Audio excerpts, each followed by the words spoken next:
International trade works because several moving parts fit together. In this opening slide, you can see the logistics triad: Incoterms, documentation, and customs. Together, they define who does what, when responsibility shifts, and how goods move without unnecessary delay. The basic idea is simple. Clear rules, correct paperwork, and proper border compliance keep the shipment on track. Customs is the gatekeeper in the process. This slide shows 3 essentials that matter most: correct HS codes, accurate valuation, and awareness of restricted goods.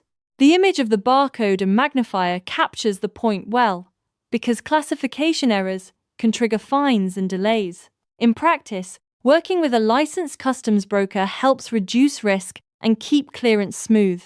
Shipping paperwork is the backbone of the transaction. Here the flow moves from pro forma invoice to commercial invoice, then packing list, and finally, certificate of origin.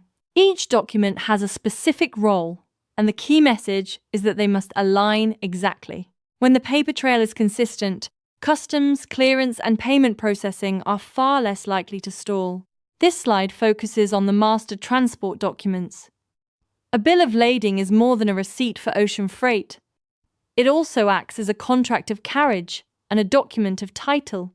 By contrast, the airway bill and way bill are mainly proof of shipment and tracking documents. The larger point is that these forms determine how control over the goods is recorded and transferred. Incoterms 2020 define the division of costs, risks, and tasks between buyer and seller. The diagram makes that structure easy to see, with each rule marking a different point of responsibility.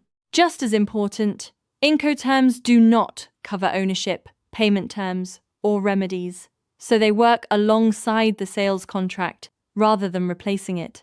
For any mode of transport, Incoterms 2020 create a spectrum from lower seller responsibility to higher seller responsibility. On the left, EXW gives the buyer the greatest burden, while on the right, DDP places the most responsibility on the seller. In the middle, rules like CPT, CIP, DAP, and DPU split freight, insurance, and delivery duties in different ways depending on the deal. Sea Transport uses a separate set of Incoterms rules.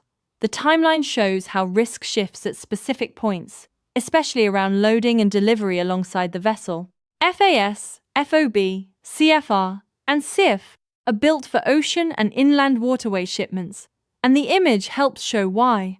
The physical handoff at the port is what defines the change in responsibility. This final scenario brings everything together in a real shipment from Shenzhen to Chicago under FCA. First, the seller handles packing and export customs in China. Then the bill of lading and payment exchange unlock the ocean leg. Finally, the buyer manages import customs and trucking in the United States. The overall lesson is that Incoterms, documents, and customs must work as one system for a compliant, dispute-free delivery.